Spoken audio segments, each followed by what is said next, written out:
This animal is huge and beautiful. Luke, as Tim will tell you, is not an engine. Very important. Luke is a member of their family. Luke is a helper. Luke is a wonderful thing that doesn't break down because he's cared for. Luke is a member of this community. So that's a yoke on Luke's neck. That is the field. There's another field over here that you can't see. It's beautiful. Remember, it's in town. It's very cool. Okay. More cooler than anything, this is the mill house. Tim built this mill because he had a vision from God. And then he had other visions up from God, one of which he was standing next to his water tower, and he said, it hit me in the chest, Hugh. And clarify, it hit me in the chest, the idea to fix it. And, well, he has welded together the back end of a 2-ton transmission from a Chevy truck. The mule walks in the circle. Underground is a gearing mechanism that goes to the house. Okay, so a blueprint guy from Delta Airlines comes and goes, this is so cool, and does these wonderful blueprints. I love blueprints. These are up at Empire State South as art. Until Radcliffe gives me real art. We'll talk.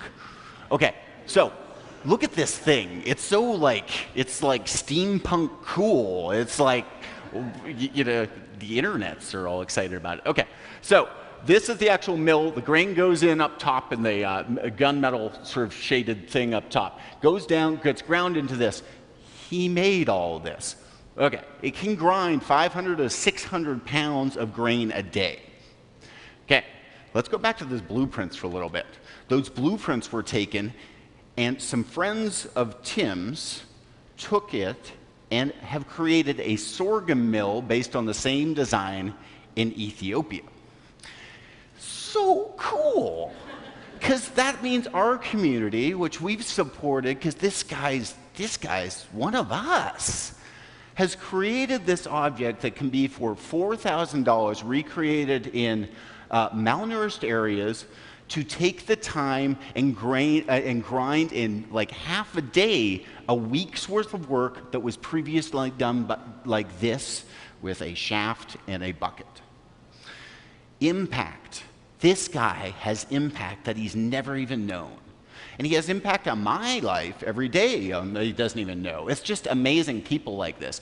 So this is going to Heirloom Cafe. That's the farm-to-table restaurant. They're new. We're encouraging them. They're learning. This is the view out of Tim's mill house. The mill house is not fancy. There is nothing fancy about Tim and Alice's life. There is everything pleasurable in it, though. They enjoy life. This is what they've attained, and they're very, very happy with it. And that's just such a beautiful thing. You know, when we talk about what we can do in this world to further things, is that there's Tim. That's his uniform. Alice is not yelling at him.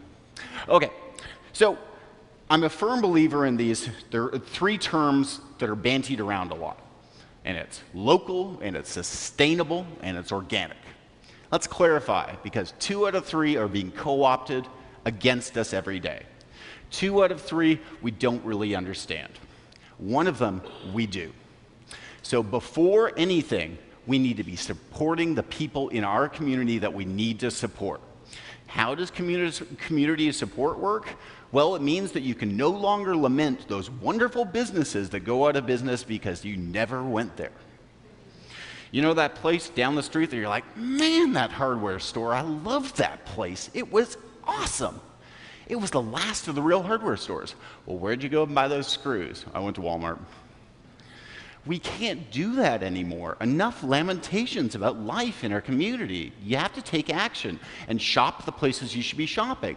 Take pride in these things and make that move. So these things have impact, and impact is what we're looking for. Okay, let's go through a couple more slides because I have more pictures. Okay, so local, then sustainable, then organic. They're all intertwined, but one begets the other. You have to go in that order. It's really important. But first comes local. We're still on stage 1. And I am all for in life taking very little steps. I'm not a fan of the zealots in life who say we have to do this now. We have to change the complete diet of kids in my school who go to public school around the corner from my house. We're not ready for that. We can make changes. We can make impact. We can't change everything. We've got bigger problems to deal with first. We've got poverty in Athens that's horrible. We've got poverty in Atlanta that's horrible.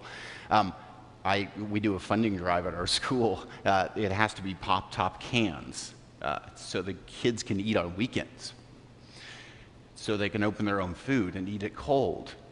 These kids aren't ready for the idea of they need to have an organic lunch every Monday. Their breakfast on Monday morning is the only food they ate in the last 48 hours. Slow steps, tiny little steps. We make progress, though. And by making progress and impressing your community and employing your community and giving back within your community, what you do is you show the person next to you that, hey, that's pretty cool. Look at what they can do. That's fun. And we move forward and we make bigger steps together.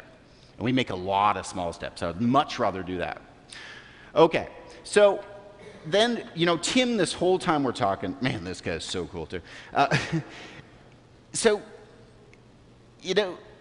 He's whittling away, and he's thinking, and we're talking, and he's so mild-mannered. He's so smart. And he's just talking away, and he's talking about sort of social contracts and how they're going to go into the farmers market next year, and it's going to be expensive for them, but they're going to do it, and the impact that they have, that the restaurants have had on them. I've been buying from him for 15 years. But it dawns on me, Tim's the perfect example of this. Why? Tim's not only this farmer guy who I buy from, he's actually a restaurant customer. I have the most expensive restaurants in Athens. They're actually not that expensive, but I'm deemed as the very high-end restaurants. Tim is one of my customers. It's a beautiful, beautiful relationship, but that's what it is. These things are relationships, and that's what community is built on. So Tim's whittling this whole time. The most beautiful thing and most simple, beautiful thing is a person who just does things from start to finish on his own. Tim finishes whittling, puts his pocket knife back in his pocket, and puts a perfectly honed toothpick into his mouth. He has been making that toothpick for 2 hours. May God give us this patience. And I'm an atheist, so it's a wonderful thing. So go out and support your communities and do what you can do every day, because we're all in this together. Okay? Thank you.